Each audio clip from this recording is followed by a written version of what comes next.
Greetings, my brothers and sisters. How you doing out there? It's so wonderful to be with you again. As you can see, Chrissy B's outside today, taking in the nice nature. I'm at a local park, it's one of my favourite parks actually. I've been coming here for maybe the best part of 25 years. You know, I used to be around the corner of my parents' house, about maybe 10 minutes from here.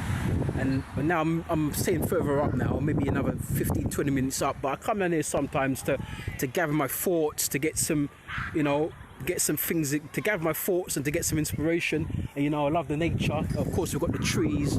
You know, sometimes you're gonna come out the house, brothers and sisters. Sometimes you're gonna come out the house and embrace nature, embrace the whole atmosphere. And of course, we're coming up to summer now. So you know, Chrissy, some of the videos are gonna be posted up in the next few months from now until, say, I don't know, late August, early September will be outside. Not all of them, but some of them.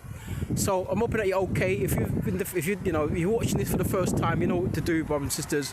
Subscribe to our channel, share our videos, leave your comments down below about the videos we pull out, the content we pull out. Like the videos, because if you like the videos, it helps with the algorithms of YouTube. It helps YouTube to actually push our videos out there, to promote them, and so other people can get to see them and watch them. And also subscribe please to the channel if you haven't done so already. So brothers and sisters, what we're going to do, I've just done a lot of walking. I tweeted earlier that I'm going to be doing my 10-mile walk, and I've just completed my 10-mile walk. My 10-mile walk took me 2 hours, you know, 2 hours. My mouth is dry, oh my God, but I'm only around the corner from home, so I'm fine. So we're going to be talking about Rasta, brothers and sisters, Rasta. Just a quick video about Rasta, Rastafarianism. What is Rasta? Wow, Rasta, I mean, you see, the thing is, we've got to know what Rasta is. Rasta isn't just wearing locks. It isn't just wearing dreadlocks. I mean, yeah, so you can see my whole face. Rasta isn't just about wearing dreadlocks. Rasta is about the liberty. Bob Marley said it, and even Ziggy Marley, Bob Marley's son, has come, you know, on the platforms and have said what Rasta is. Rasta is the liberty, how you live your life. Of course, you have to be in unison with Haile Selassie I, Rastafari. Of course, that's the name that the Rastas adapted. Rasta means head. Rastafari, head. So Rastafari, and I believe in Hindu, Raj is similar to Ras. It means head, just means head. So that's what it is. So Rasta is an embodiment of Haile Selassie I. Even though Rastafari himself, Haile Selassie I, didn't really subscribe to the Rastafarian ideology. You know, he was a Christian. I think is he a Methodist? He was a Christian. But the Rasta movement came afterwards. The Rastafari movement came even before he was crowned in 1930 in Addis Ababa alongside Empress Menen. It came before that, you know. The Rastafari was being preached from the late 1800s. Because even Leonard Percival Owl went about, they called him the first teacher of Rastafari, the Gong himself, the original Gong. Bob Marley took his nickname, the Tough Gong, from him. He was called Original Gong, whereas Bob Marley was called the Tough Gong. And before I forget, you might be hearing a lot of noise. There's the children over there playing, you know, the kids over there playing, and there's a gym here now in the park, so people can come and work out here as well. There's people running. It's a lovely place. I love to come here, especially when the weather's like this. So brothers and sisters, yeah, so not to go off my point, that's what Rastafari is. It's the liberty. It's not just wearing the locks on the head. You've got to have a good heart. You've got to have a clean heart. You've got to be a conscious man or a conscious woman. You've got to know about your African history. You know, you've got to know about, I'm going to swap hands because this hand is hurting me. You know, you've got to know about the Rastafari is the ideology, how it was teaching, and then afterwards, how kind of fizzled out. He had the likes of Mortimer Plano, who was teaching the Rastas in Jamaica, musicians and non-musicians, about Rastafari ideology. You know, there was an incident at the Coral Gardens in 1963, where Rastas were castigated, where they were actually more or less brutalized by the Jamaican authorities. You know, the Jamaica Prime Minister, Hugh Shearer, hated Rastas. And even before Hugh Shearer, in the way back 1950s and so on, in the 1960s, you had Bustamante, Alexander Bustamante. He hated Rastas as well. And he said, send them in one by one, dead or alive. You know, and he was going to get his ratchet man, his men, his army men to kill them. They used to hold them by the head, by the locks, and pull them by the locks, and take when they were going to stand in front of, you know, laws and courts, and when they were taken into custody, the authorities, the soldiers or as it were. And certain, some people call them those the hatchet man. They were getting them in and then pull them by their locks and even pull their locks out. You know, some rastas are bored and lost their hair because of the brutality. They were beaten up. Even Peter Tosh got beaten up. You know, of course he was in possession of marijuana a few times, but even without the marijuana, just because he was a Rastaman out, you know, we all know that Peter Tosh was outspoken, and he spoke about Rastafari concepts and about Rastafari ideology and isms and schisms. You know, as he would say, the shit stim. So all of these things, the authorities hated it in Jamaica. You know, why do you think the likes of Paul Bogle was lynched? Paul Bogle was lynched, you know. So too was other guys, you know, Sam Sharp. These guys were, you can't call these guys the original Rastas, because these guys were there before the Rastafari movement. They were there like maybe, I don't know, a few years, maybe 50 or so years before the Rastafari movement. And so these guys were very outspoken, you see. And as a result of them being outspoken, because they're very outspoken and very individualistic, the authorities couldn't stand them. And so as a result, the authorities brutalized them by hurting them, by beating them up, by lynching them, and so on and so forth, you see. And so, you know, a lot of people don't really know what Rasta is. They just wear the tam, they wear the dreadlocks, they listen to reggae music, roots reggae music, they listen to Bob Marley, Burning Spear, aka and Culture, and all the roots artists, all the roots reggae artists you can think of. But that isn't just being Rastafari. Rastafari is a liberty, as I said. It's how you live your life, it's how you view the world, you know. It says some Rastas don't believe in Haile Selassie as a god, you know.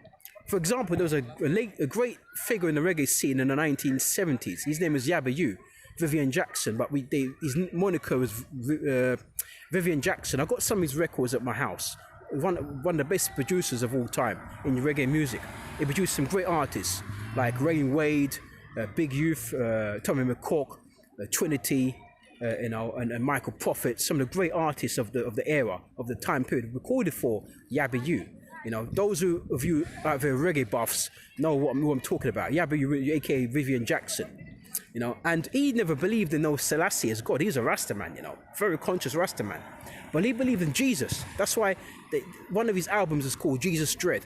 Jesus Dread, because he believed that Yeshua Christ was the reincarnation of, you know, of God himself, you know, and not Selassie, you see.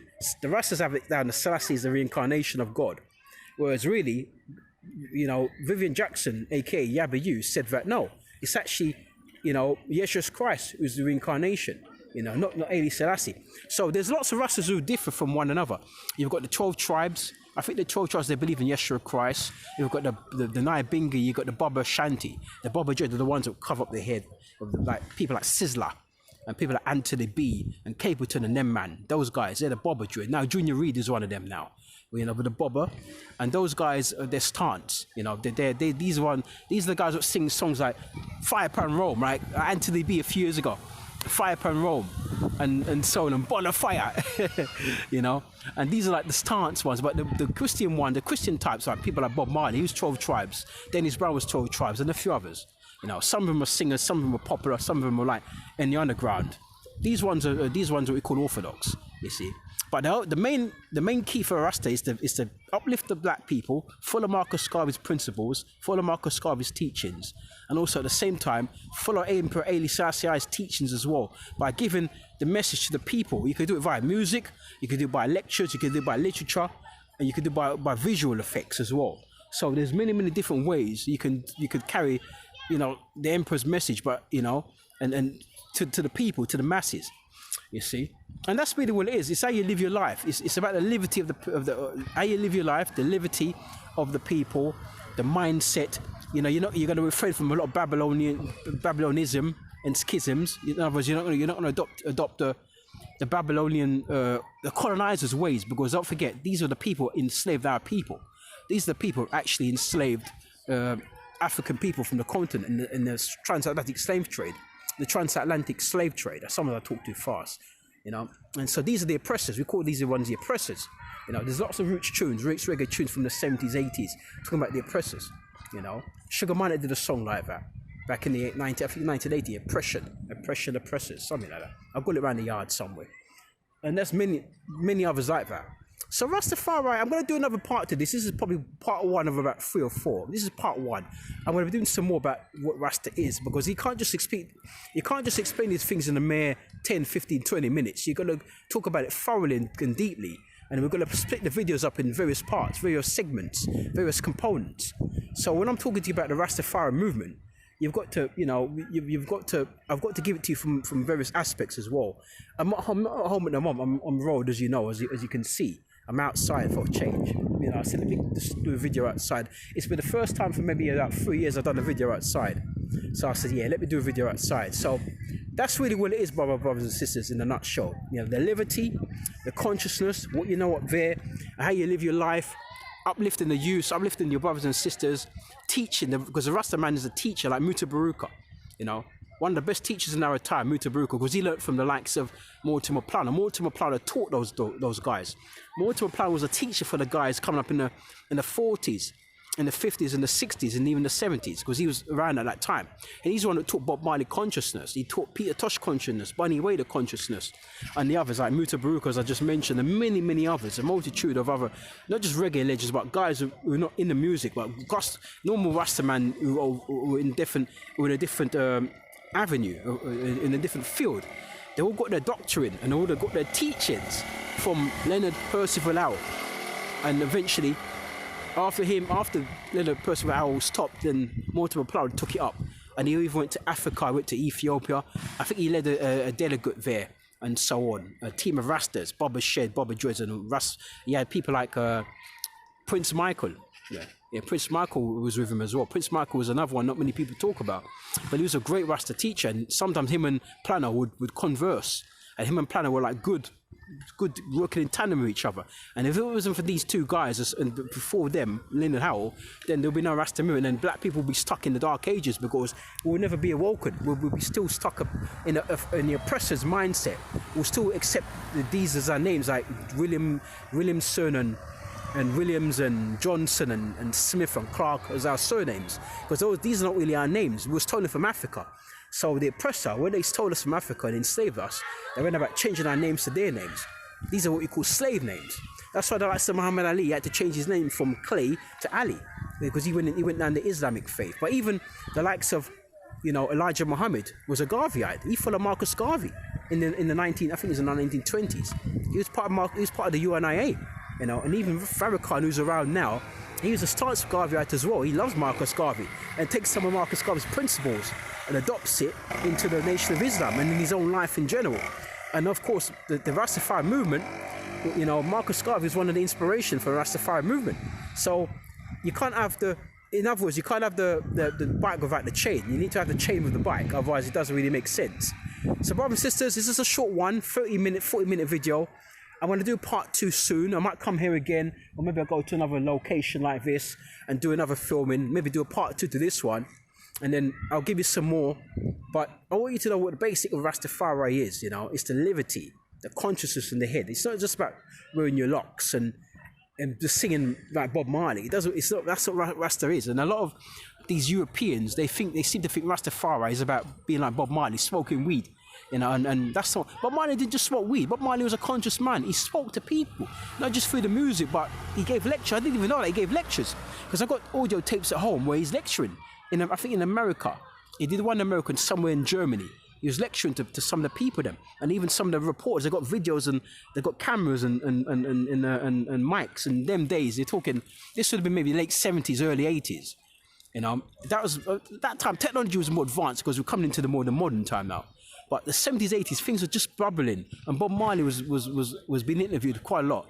And he talked about the Rastafari movement, about what it all entailed, or what his lyrics meant.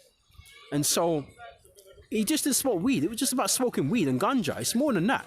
It's not just wearing your locks in your head. It's about how you talk to people, how you live your life, your views, Rastafari is about being self-reliant, like Marcus Garvey taught us, to be self-reliant. The Rastas endorsed that. They really fully endorsed that.